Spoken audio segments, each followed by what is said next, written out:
of what you came here to experience tonight. A taste of Haitian food, a taste of Haitian culture, a taste of Haitian politics. Maybe you came to hear more about what's happening in the nation, what's been in the news in America every day.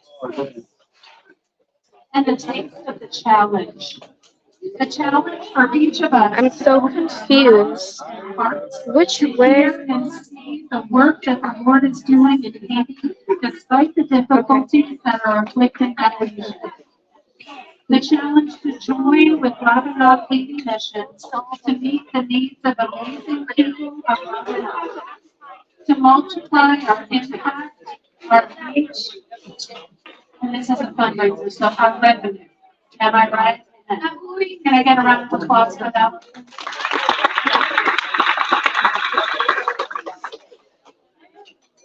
So I'd like to introduce to those of you who do not already know them, our missionaries, our executive directors of Gonave Missions, Leonard and Melissa Sincere. And in doing so, I want to share a very quick story before I get So we were driving, this is my sister Melissa, my brother-in-law, Leonard, if you didn't know that. Melissa and I were driving, and I can picture it, we were on Bridge Street, facing the Auburn area. We're at the lake. And my sister said, I don't know what's going on, but I feel like I don't know missions. And it seemed to come out of nowhere. And a child at the time had started talking about missions, and we at church, and Melissa said, just maybe all need a mission. 3 weeks later, terrible earthquake devastates Haiti, kills 200,000 people in Port-au-Prince. How many weeks later, Melissa, along with Pip Whitten and others from Vision International Missions, were on a plane in Port-au-Prince to minister. And that began what ultimately led to a marriage, 2 children, full-time missions work in Haiti, over 30 children who were directly impacted by the ministry of the children's home, the transitional program, countless babies who have been born because Lender drove them down to Ansagale, the only vehicle in the village. People who have been fed, people who have been clothed, people who have received medical aid, the pictures that Melissa would send with terrible wounds, and they came to the village doctor, Melissa Sincere. No, she's not a doctor. She just pretends to be one in Haiti. Yeah. This is the beginning of what you're about to hear. I'm so excited for you to get to hear from Melissa and Lender. You have heard from me enough. Lender and Melissa Sincere.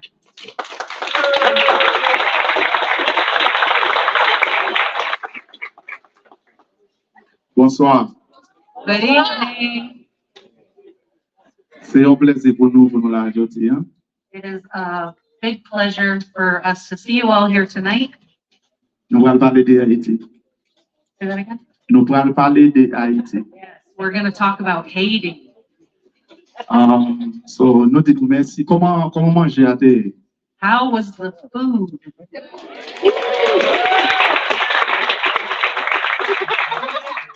Thank you again for coming. Merci en pile pour nous venir là. So, I'm going to pass the mic to Melissa so we can start. Okay, la passe el microphone. Okay, pour moi. Real quick, pour toute famille moi qui fait manger pour nous, merci, un gros merci. For everybody who cooked for us, thank you. Yeah.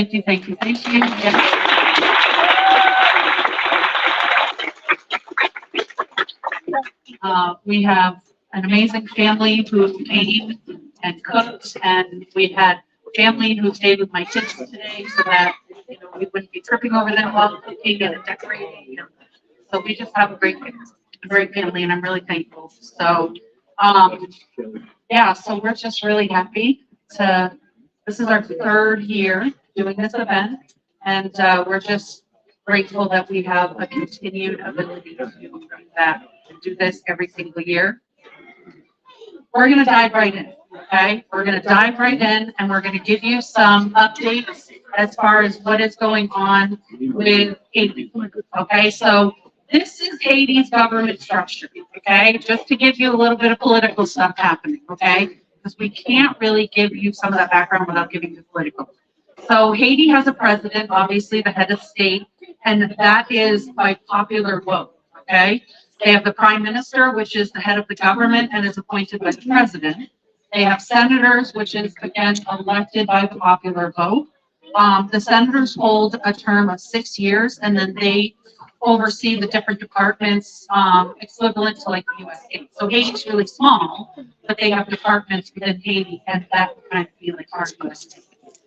That's the way that you can kind of bring it in. And then there's deputies, and deputies are also elected by the popular vote, and they hold a term of 4 years, and they are like the House of Representatives.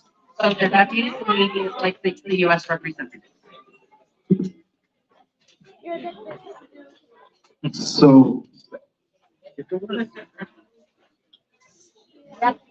so our current main characters that we have right now in Haiti, so because Haiti is really in a difficult place right now. So, but the current main character we have in place right now, so as Moses said, we had President Jovenel, and he passed, and we have Ariel Henry.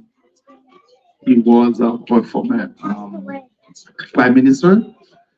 So because a bunch of stuff happened in Haiti, so after the assassination of the president, and then before the president died, he chose Ariel Henry as our prime minister. So when he said that he's gonna try to unite the nation together, so we can lead the country.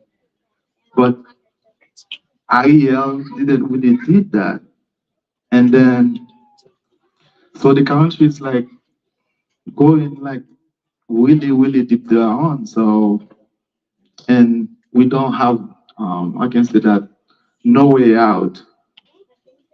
And then we have a former police officer, a former um, army. His name is Philip.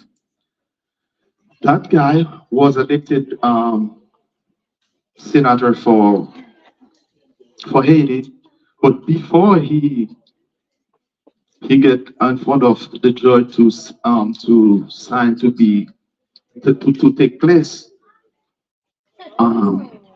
he get arrested. So and then so I'm gonna pass it over so we can start more on that. So we also have Moisey John Charles, and we're going to talk about him in a second. We have Jimmy Cherizier, also known as Barbecue. We're going to talk about him in a second, and then we have CARICOM, which is an interesting community group that is trying to bring some new elections. But for now, I just want to talk to you real quick about Jovenel Moise. So he was elected president in 2016. So what happened was there was an election. He won and was elected. The opposition said, no, that's fraud. We're not going to accept him being in office. And so a year went by. They did a second election, and he got elected again. And then he took office in 2017. And of course, the opposition tried to say, okay, we're not going to do this, it's fraud again. And they said, listen, we've done 2 elections. Enough is enough. We're going to put him in office. The first time,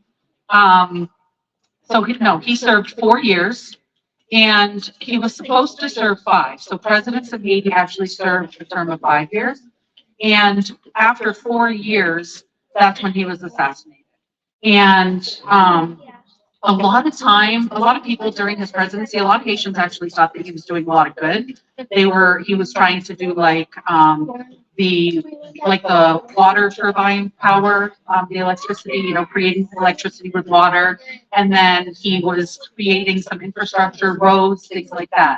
He kind of went against like the big electrical companies. So when he took office, there was this huge electrical company that was basically being paid, how much was it? Like 5 million a month to run electricity for the country of Haiti. But there was like rolling blackouts, things like that. They weren't getting full electricity. So they went to President Moise and said, "Oh, we want to renew the contract." He said, "I'm not renewing the contract." So those were like some really good things. Like he was kind of standing up against things that weren't, people trying to just fill their pockets. So he was assassinated in 2021. Now, Ariel Henry, who is the interim prime minister. So what happens in Haiti is you have the president who appoints the prime minister. So Jovenel Moise had appointed Ariel Henry, but he was not actually put into office before Moise was killed. And so what happened was after his assassination, Ariel Henry then said, "Oh, well, I'm the rightful prime minister, so I'm going to stay in office." And that's kind of what he did. And so he's basically been in office since. But the whole purpose of him being that interim prime minister was to create new elections. And I had heard somewhere that it was like 3 months. He was supposed to do it within 3 months, and we're almost 3 years later. So clearly that hasn't happened. And so there's no president. We have an interim prime minister who, coincidentally, they actually think he had a hand to play in the assassination of the president. There's a lot of people who think that. And you get people on both sides. So now recently, the prime minister was traveling outside of Haiti. So I think a lot of people have been seeing a lot of things that have been happening in Haiti in the current news. And he went to Africa because Kenya was going to send a UN force. And they were going to try to bring in a UN force to help bring some peace between like the gangs and everything that's going on in the country. And so he went traveling there. He was talking with them, and on his way back, prior to him returning, one of the biggest gangs in the country, really started doing certain things that was blocking that, and we'll talk about that in a second. But you're going to talk a little bit more about GCD. Yeah, as I said earlier, Philip was a former police officer, a former Asian army. That guy was elected as a senator. But what happened before he got really in power? So he got arrested by the FBI. So that guy come here. He spent like 4 or 6 years in prison. Has people said that he was like a drug lord, and then his FBI. So that guy went back to Haiti. So when he got back, so the way he see the Ariel is leading the country, and then he said, "People, let's do a revolution. We cannot live like that because they keep people everywhere. They kidnap people, and then our prime minister don't do anything. So let's do a revolution." So I think a bunch of Haitian kind of like we want that because the way we're living right now is not the way people supposed to live, and then people embrace the idea and then going everywhere in the street like what revolution we want to keep the prime minister out. So this is that guy Philip. And then we have that guy more that guy, I cannot really put him in a place because he played in both sides. You see what I mean? He left and right, but he said that he was still left. So because what happens is, in Haiti, we have those big countries, even though I'm living in the US right now, but you have US but not American people, not French people. But US government, Canadian government, French government, they don't want us to lead Haiti as we're supposed to live. They don't want us to lead Haiti. They don't want us to choose our own leader. So if they don't see that leader can serve them, even though the population like vote that person, he won't get in power. So that guy said, I am far left. I want to be friend with other country done. He wants still to be friend with it, but he doesn't want the country gonna tell him what to do.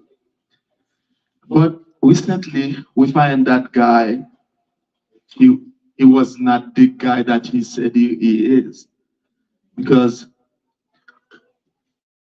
it's not really mean what he mean, because he's like playing like both sides. He is on the left side and then the right side. So he's not a good leader for us. And then we have that guy, Jimmy Segizie Barbecue. He is one of the most powerful gang leader in Haiti. So when the prime minister went to Kenya to try to sign with the president Kenyan to come to help us, they have two big gang in Haiti. You have G9, he is the chief of G9, and then we have another guy. We have another group called GP. So GB and G9 was to fight a lot, like one kill each other. Now, when I left to go to Kenya to try to come with people to fight with them, they united together. So they united with a new name called Vivre Ensemble. That means lives together. Now those guys, they don't fight against each other anymore. So they fight for against the police. They fight for our prime minister to not come back to Haiti, and then they did. But what's happened every single day, those guys like fighting with our police, but our police is not really strong to face the situation. Okay, so we call them barbecue. It's because where he grew up, they have two Jimmy, but his mom used to make barbecue chicken every night. And then for people to differentiate them, so they say, okay, which Jimmy you're talking about? Oh, we're taking Jimmy barbecue. So that means the reason why he have that, because his mom used to sell barbecue chicken. A lot of the media right now is giving kind of a different story, which is not necessarily unfounded, or, it's kind of hard to know if it's true or not. But a lot of people think that the barbecue name comes from a little bit more violent stuff, which I'm not going to necessarily say out loud. But so we thought it was important to kind of give that baseline of like where his nickname actually came from. CARICOM is the Caribbean Community and Common Market. So with CARICOM, they basically is made up of all these different Caribbean countries. And one of the main things that they do is they try to create policy within Caribbean countries. And so they come into play because what they're trying to do right now is they had like an emergency meeting recently, and they said, we want to get 7 people from each of the political parties in Haiti together to create a transitional government. And so that's where they kind of come in. And so that's what they're wanting to do right now, is to create a transitional government and bring 7 people from each political party. But the challenge is, this is what we know, okay? So you have Ariel Henry, who is now saying, I'm going to resign if a transitional government happens. You have Guy Philippe, who is saying, we don't want CARICOM's proposal because all of those political parties just lined their pockets all these years and with money that was supposed to help the people. And so we want to do something different. You have Moise Jean Charles, who is in support of CARICOM's proposal, But the reason why the Haitian people are they're not really sure what they want is because he's wishy-washy. He used to stand with Guy Philippe. Now he's standing with CARICOM. And so the Haitian people are having a hard time believing what he's saying. And then you have, of course, Barbecue Cherizier, who is saying, we're not okay with this. I think, honestly, I think he just wants to be in power. But he's saying, we don't want this because, again, kind of where Guy Philippe is saying, Vive Ensemble, there's a lot of parties here, so bear with us. So Vive Ensemble, again, is that gang, those groups of gangs that came. They want to see Guy Philippe in power. And Guy Philippe is rejecting CARICOM, which, of course, goes along with Barbecue, and CARICOM wants the transitional government. So, are you with us so far?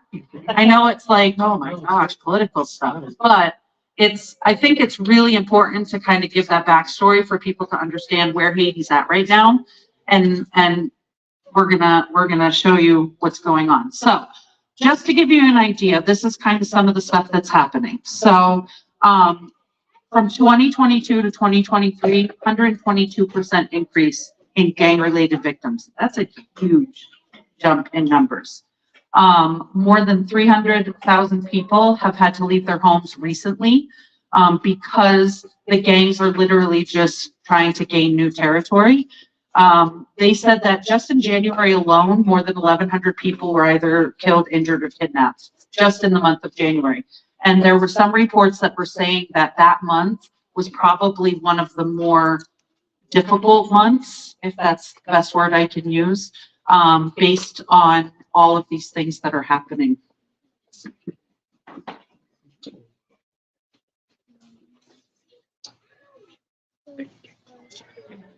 Don't worry about the screen. Okay, if you can see where the circle is, we have Port-au-Prince, we have Matissa, we have Mariani, we have Croix-des-Bouquets, Atibonite. It's all those city in Haiti right now. If someone go, you're gonna be in trouble because all those city, it's like the gang territory.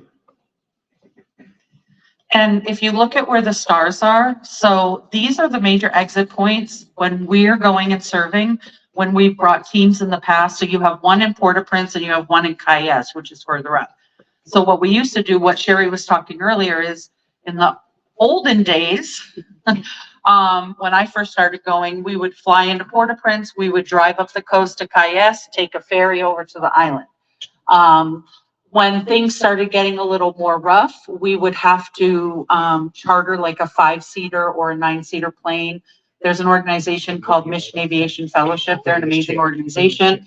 And they fly planes all over Haiti, all over the world, supporting humanitarians, supporting all these different things that, people, when people are injured or missionaries or humanitarian workers. And so these are the two major points of entry. So you can see why we're here, why we can't fly in and out right now, because it's literally right in the epicenter of all the gang-related issues. And so, so we just thought it was really important to kind of show you that little piece. So how was Gonave affected? So for those who are, maybe hearing this information for the first time or who don't know much about what we do. So Gonave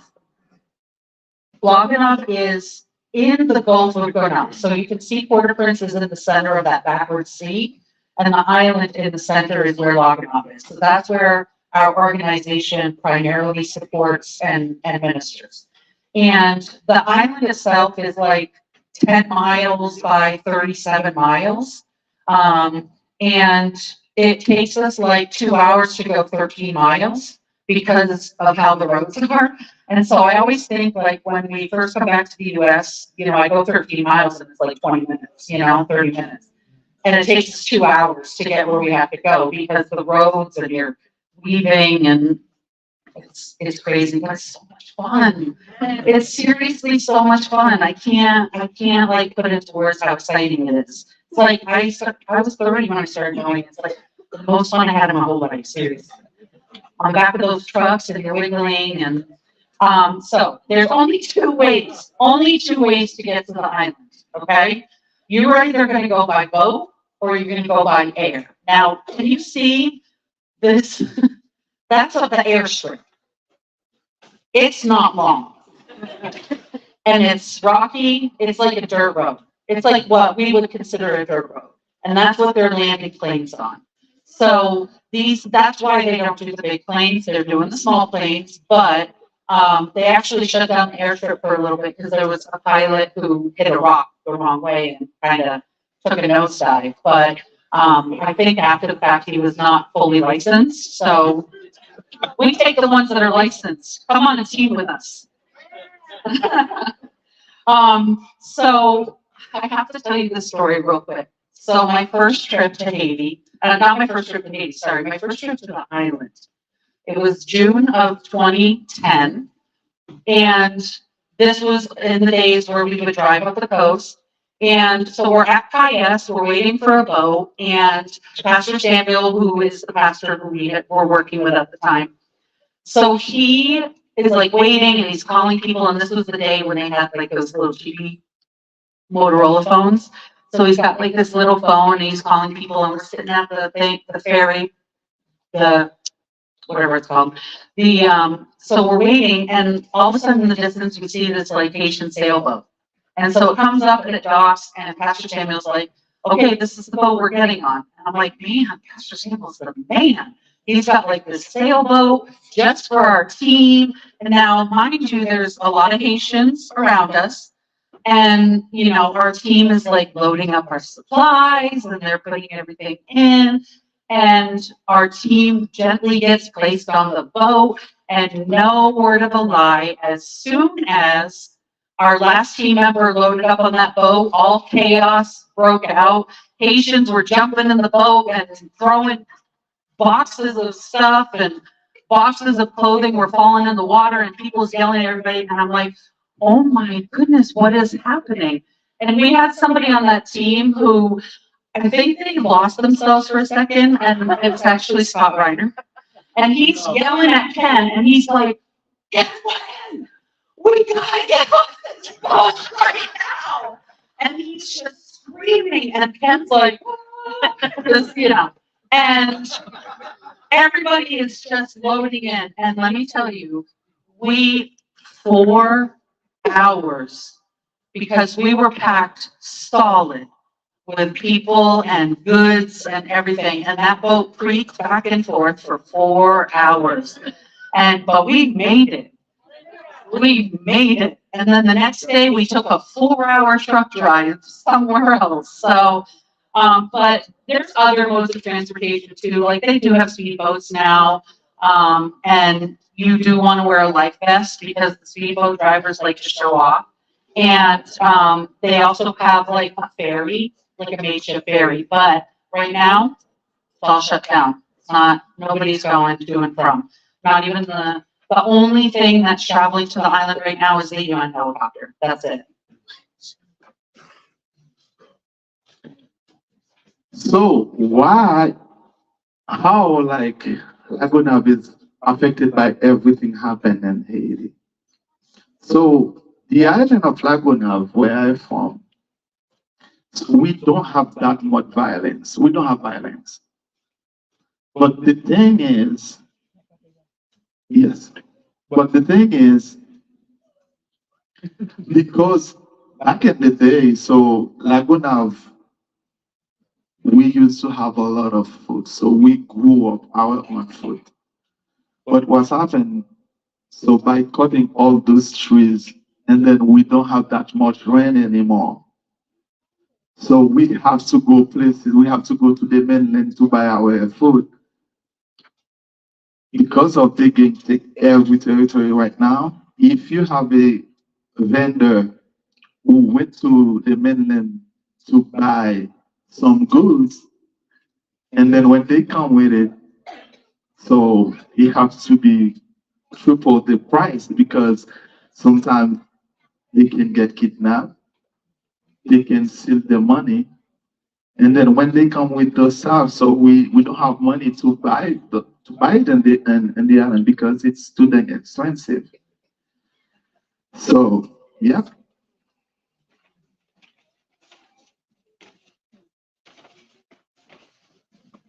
I just want to touch on that too real quick. So actually, I'm going to go back.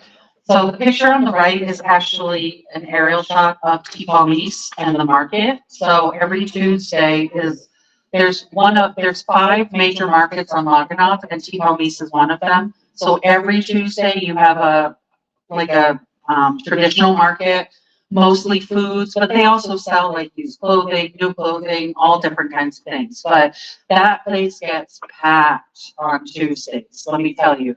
And it was always fun to you would hear the guy on the megaphone sharing the gospel at 3 a.m. before people came. And we'd be like, yep, it's market day, like the guy with the megaphone's here. And so, the idea though is that when people are making less than $1 a day, who can pay for all of the rice and beans and things that are going to sustain your family? And so that's where it becomes difficult. But there's a lot of positives, and so we want to share you some positives of what LGHM is doing on the island. For instance, we have 9 full-time Haitian staff members who work for our organization. They help at the children's home. They help, and actually Valdo is here, and his brother is one of our staff. So Valdo, you can wave your hand. So he recently got here to the U.S. with a visa, but his brother, Eva's son, is our supervisor there. But so we're still employing our Haitian staff, and that's such a positive thing because they, have the ability to still help provide for their family. And we have 9 staff, so we have house mothers, we have Smith, we write security, but he just watches the gate for us, but he's so good at it because when he's not working, people just let them walk in and out, and he's literally locks the gate every single time. And it doesn't matter if somebody just walked out, it's getting locked. If somebody knocks, it's getting unlocked. And we love Smith, so he's awesome. So other positive outlooks is we sent 20 plus teens and young adults to get an education this year. That's a big thing when amen. I mean, that's when education is one of a few things that you have something to look forward to. We want them to finish their education. So the more education they can get, the more self-sustainability they can, get as they grow older. And so, we've had more than 20 teams. So I want to share real quick about Lato. And I can see Valdo over there. He knows everybody. So Lato came to the children's home in 2010. He since transitioned to the transitional program.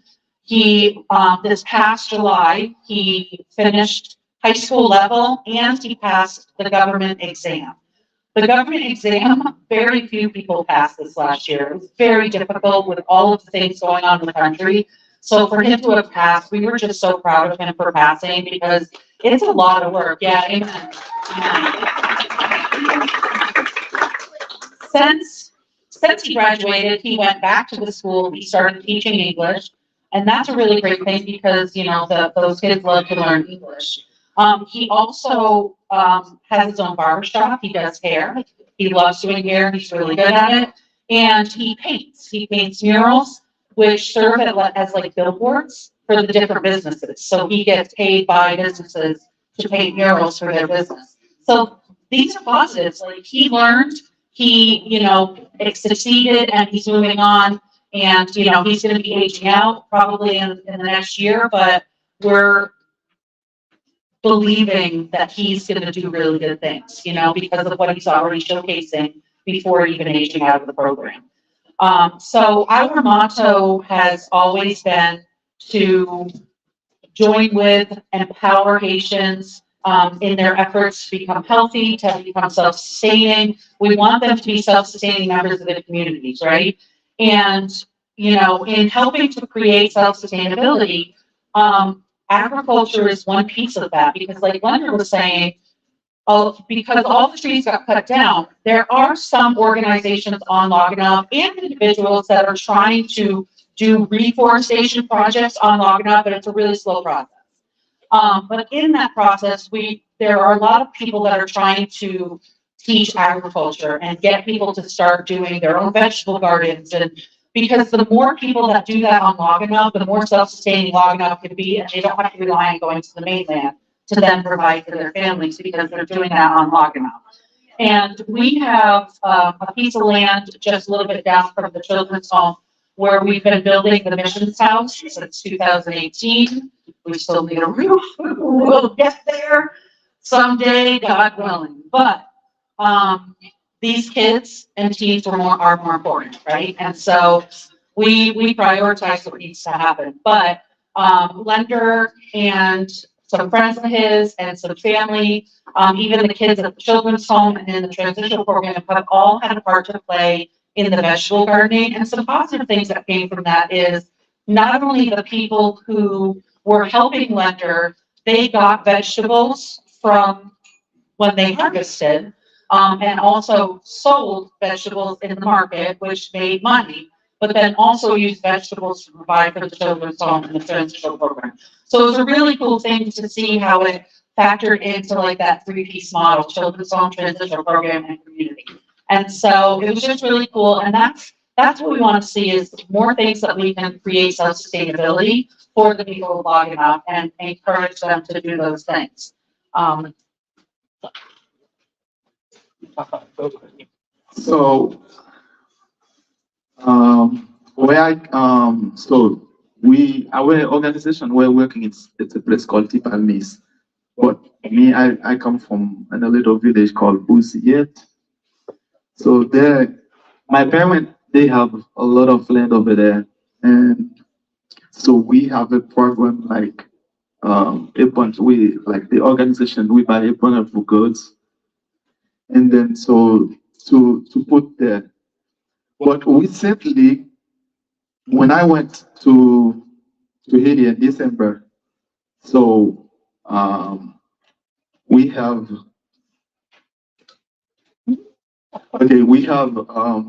Vision International Mission who gives us some money so we can buy goods to give to every kid. So that's one of our kids, Tiwa. His name is Wawens. He has his own good. But in Haiti, Tiwa means little king. Yes, a little king. So what happens is having good in Haiti, it is source of income. You know, if you have 10 goods and then you need to buy some food and then you don't have money and then you sell a good. And then now we have our kids who have some good. And then before that, we give some money to them to buy like shoes and Christmas gifts. And there's one of the kids who didn't buy anything with his money. He bought a good. And then one day he comes to me and say, Metlende, like Metlende means teacher lender. They say, Metlende, I have a good. I say, where do you find that good? He said, the money that you give to me, I didn't buy any clothes, I just bought a good. That guy, he's good is starting to make babies. So that's, I didn't even know that. So that's a good story, you know. So like to have that. So God is a good source of income in here. Yeah, and what's really cool about that is there was another one who started after seeing him. The next year, he bought goats. And so now you're kind of seeing a ripple of like, okay, a couple of our kids are getting it. I mean, those who have teenagers can understand teenagers don't always listen to parents. But to see, sometimes you feel like you're talking to a wall, but to see them making amazing choices that someday when they're adults, they're going to have things that are going to help their family someday. And, we recently this year had two of our first young adults age out. So we had Lubansky and John Franz age out of the program completely. And part of that herd was gifting our young adults who age out of the program a couple of goats. So they each got some goats as kind of like a way to start into this next phase of adulthood. And so, that was always our goal with the goat herd, was providing meat source when we need a meat source, which is done. We've had, special events where we've had goat. And goat is really good, just for the record. If you haven't had goat, it's so good. It's like a mix of chicken and steak. It's really good. But not the goat head. That's his thing. So, selling goats, when the kids need something, there were times where we sold goats. And we were able to buy things for the kids at the children's home. And so a goat herd, the vegetable gardening, those are really cool ways to create sustainability and help people as they get older. And so I just want to share this quick story. So last night I was, talking to the Lord, and I was cleaning up the presentation, and I was thinking a lot about Haiti, which is a shocker because I think about Haiti all the time. Last week I was looking at pictures for tonight, and I was like, I can't keep looking, I'm gonna cry because I just want to be there, and so I was thinking last night, and I was just like, God, there's so many things to share. Like, I can talk about Haiti for hours. So I'm not going to be here for hours, but I could seriously talk about Haiti for hours. And it's like, what are we going to do? How are we going to help? What should we say? And that was kind of how I was praying last night. And I felt like the Lord responded with this verse: your ears will hear a word behind you. This is the way to go, walk in it whenever you turn right or left. Like, his voice is going to be there. And so I just really felt like, I want to continue putting my focus more on God than the problems in Haiti. There's a lot of problems in Haiti, but my trust has to be in God so that I can pray for the people of Haiti. I can believe in what God is going to do for them. I'm going to pray for deliverance. I'm going to pray for all of these things so that, the people whom we love dearly in Haiti, we know that is in the hands of God. And so, I want to pray big prayers, that God is going to supply every dollar needed for, but that he also, I had a friend who told me a story recently, and she used the phrase half the shoulder. Like, God, if you're in this, half the shoulder of people and have them send support. And every person who called her randomly out of the blue said, yeah, I was praying this morning, and God tapped my shoulder this morning and told me I needed to do this. So, like, that's my prayer for Haiti right now. Is like, God's just going to tap the shoulder of the people who need to hear, the people who are going to be sent, the people who are going to be helping, and just kind of move on from there. So here's the transparency part, and I'm going to wrap this up. Okay, we're transparent. So here it is. This is our 2024 ideal budget. Okay, this is the things that we do. So benevolence, obviously, is we help people in the local community. I'd like to see that number higher, but we put it at what we can put it at right now. All of these supplies are like children's home, transitional program. We have the Go Project, at the bottom, you'll see Christmas fund. Every year we have a tendency to, okay, we got to raise support for Christmas, and we try to raise support, but we want to see, can we build it into the budget so that we can provide a really fun Christmas for these kids, right? School, same thing. We're always asking for school, but can we build it into the budget? So this is our ideal, okay? This is what we're actually working with, okay? And this is realistic for us. And it's hard, and it's, I look at it sometimes and I'm like, oh yeah, we're barely breaking even some months. And that's the truth, right? And I want to say that even in those months, God has always provided our needs. And I am so grateful that the needs have been provided. And our treasurer recently had informed us that if we don't start meeting the monthly minimum, so, you sometimes work with, like a reserve, and right now, any reserve we have, it's kind of covering shortfalls every month. And so if we don't start building up a reserve or meeting that minimum, then it could be 6 months before we have to say something has to shift. but we don't want it to shift because of what we're doing and what we're supporting and the importance of that.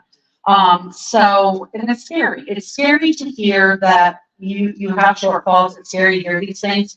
But again, I go back to the piece where God is in the process. And so I'm just gonna God tap the shoulders, right? That's what I'm asking for. So I want to talk real quick. This is our goal. This is our current goal right now. Okay? This is our fundraising goal. We want to raise $25,000. Okay? And what that's going to do is it essentially is going to be broken down and it's going to help us meet those needs every single month while we're working on getting more monthly donors, right? And so we want to see more monthly donors come on because that would be awesome. That would help with our shortfalls. That would help with all of the needs that we have on a monthly basis. And when I look at this number, I'm like, Lord, that's a big number. But then I think it's only 25 people giving $1,000, right? Or only 50 people giving $500, or, and then you can kind of just tear it down. And it's not you look on Facebook and you have how many Facebook friends, It's even if I had 1,000 people giving $25, this goal is the need. This is what we're believing that God is going to provide so that we can continue doing and help with the vegetable gardening, help with the GO projects, help these young adults aging into adulthood, helping with the vocational training, helping with them learning self-sustainability. And so, yeah, this is a big number, but it's not that big in the storehouse of heaven. Amen. So, because his is the big. So I'm going to ask Sherry to come up real quick, and I think she's going to take us to the next step. Thank you, by the way. Yes.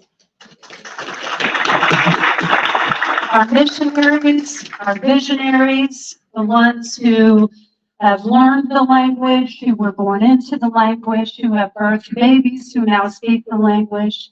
We're so incredibly grateful for Melissa and Linda, the work they continue to do. And please know that you saw a little bit about why they are currently in the States and why they cannot go back. Linda put his wife and children first and sent them to the States and said, you can't travel and you need to stay. And he stayed behind for a few months and then he joined his family. And they're here until God can send them back. And even in the States, this couple, they pound the pavement to complete the work that God is doing in Haiti. So if we could give Melissa and Linda a very godly welcome for the work that they're doing. What I'd like you to do is I'd like you to look in front of you on the table, and you're going to see an envelope, a pen, and a pledge card. The pledge cards are incredibly important for a couple of reasons. We did not ask a lot of information from you at the time of registration, and this will help us, especially if you were a walk-in registrant today. We desperately need your information. We're not going to hound you, but what we would like to do is send you the quarterly LGHM newsletter where you can continue to hear updates about Gonave Haiti missions. We want to be able to send you updates about what is happening in the ministry. We'd like you to tell us what you can do to support the work that is happening in Gonave, because it is happening. Melissa shared with you what our need is. I ask you, as I said, we're participating in the challenge here tonight. And so I ask you to partner with that challenge. What can you give and push yourself a little? One of the things that I love on here, if you are currently a monthly donor, please, geez Louise, I'm sorry, that was grass on my head. I thought it was something creepy. So, that was a bad moment. So one of the things that I love on here, if you are a current, I love your laugh, thank you. It makes me feel better. If you're a current monthly donor, we thank you. Melissa has said we're looking for new donors, so if you can contribute monthly, we'd love that. But on here it says, I'd like to increase my monthly giving. I challenge you if you're a monthly donor. But what I'd like you to do is add a minimum, even if all you can contribute is your information tonight. Please take a few minutes to fill this out. You can put it in the envelope along with your check, your credit card information, your cash. It can all be private in the envelope. And then 3 of our board members are going to come and collect with a basket. And so again, if everyone is filling this out, even if it's just with your information, nobody's judging what's going in the envelope. So I'm going to give you a few minutes to wrestle with the Lord, to be challenged in your giving, and to come alongside Gonave Haiti Missions. And now, please pick up your pen. Do you guys have like a post? Because you made a good point. Like if we can get 1,000 people to donate $25. So if we could challenge people to repost on their Facebook page, ask their friends to donate $25.